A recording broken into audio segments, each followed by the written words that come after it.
तो जातीय जनगणना पर पीएम के साथ मुलाकात खत्म हुई। यह मुलाकात दिल्ली में चल रही थी। हालांकि पीएम से मुलाकात के बाद मुख्यमंत्री नीतीश कुमार ने कहा कि पीएम के सामने हमने अपनी बातें रखी। पीएम ने सभी नेताओं की बात सुनी। वहीं बिहार के 11 नेताओं के प्रतिनिधिमंडल ने मुलाकात की है।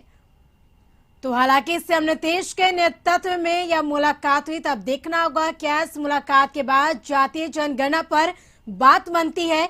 क्या केंद्र तो अभी तो आपको मालूम ही है कि हम लोग 11 लोग गए थे।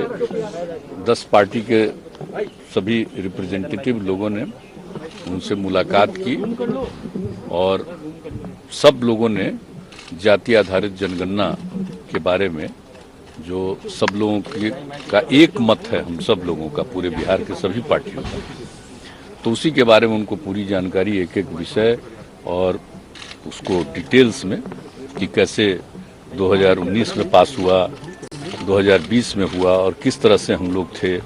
और अभी जो एक बार आ गया था, सरकार की तरफ से एक मंत्री ने बयान दे दिया था कि जाति आधारित जनगणना नहीं हो पाएगी, तब उसी को लेकर के फिर लोगों के मन में एक बेचैनी शुरू हो गई हम लोगों के यहाँ। सब लोग मिले और फिर हमने बता दिया इनके बारे में नेता विरोधी दल की, इन्होंने सब पार्टी के लोगों के साथ बैठ करके और फिर हम लोगों के साथ बातचीत किया कि भाई इसके लिए हम लोगों को मिलना चाहिए। प्रस्ताव इन्हीं का था कि प्रधानमंत्री जी से एक बार चल करके मिलना चाहिए। तो हमने कहा ये बात बिल्कुल सही हम लोगों को भी लगा और सब लोगों ने इसके लिए हम लोगों ने बातचीत सब लोगों से कर ली और वहीं से हम लोग तो 3 तारीख को ही भेजे, 4 तारीख को यहाँ पहुँचा और इन्होंने 12 तारीख को भेज के 13 तारीख को पहुँचा कि चिट्ठी मिली है और बाद में आज का समय उन्होंने दिया। इसलिए सभी लोग आ गए और आ करके आज पूरी बात लोगों ने बता दिया। तो हम लोगों को जितना इसके पक्ष में जो भी बात रखनी थी उतना हम लोगों ने कहा है और बाकी जरा सब लोग बोले। पीएम ने क्या बोला? पीएम ने हम लोगों की बात पूरे तौर पर सुनी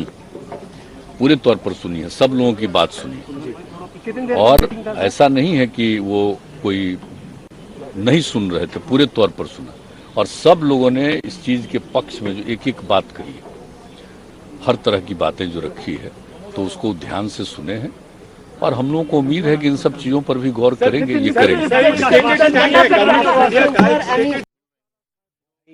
मंडल कमीशन से पहले पता ही नहीं था कि कितनी जातियां हैं। मंडल कमीशन हुआ उसके बाद पता चला देश में जो है हजारों जातियां। और इसमें एक बात समझने की जरूरत है, जब जानवरों की गिनती होती है, पेड़ पौधों की गिनती होती है, तो इंसानों की भी होनी चाहिए।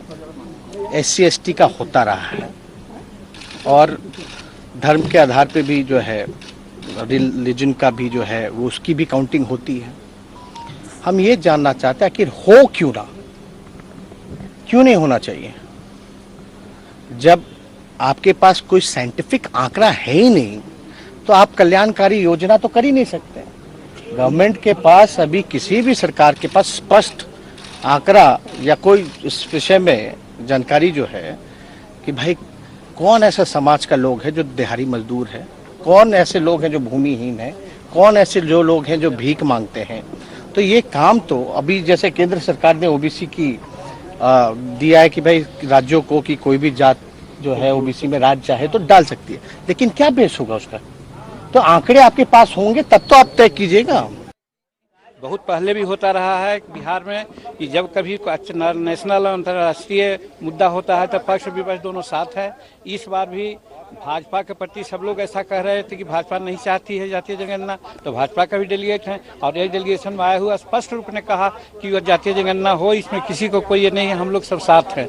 उसी प्रकार से हम लोगों ने भी कहा कि भाई शेड्यूल कास्ट शेड्यूल टाइप की जनसंख्या बढ़ी है, गरीबों की जनसंख्या बढ़ती है ज़्यादा, इसमें कोई ये नहीं है और उसी अनुसार आज 16% जो आरक्षण दिया जा रहा है वो गलत है। तो जब तक जनगणना उसकी नहीं होगी तब तो फिर कैसे उसका आरक्षण आगे बढ़ेगा। इसलिए महामहिम से हमने कहा कि भाई इस जातीय जनगणना को हर हालत में करवाइए, आपका नाम बढ़ेगा। ये ऐतिहासिक निर्णय हो रहा है। अब ये कब तक होगा का बहुत गंभीरता से उन्होंने सुना है, बहुत इंटरेस्ट लिया है, इसलिए हम लोग समझते हैं कि जल्दी ही कोई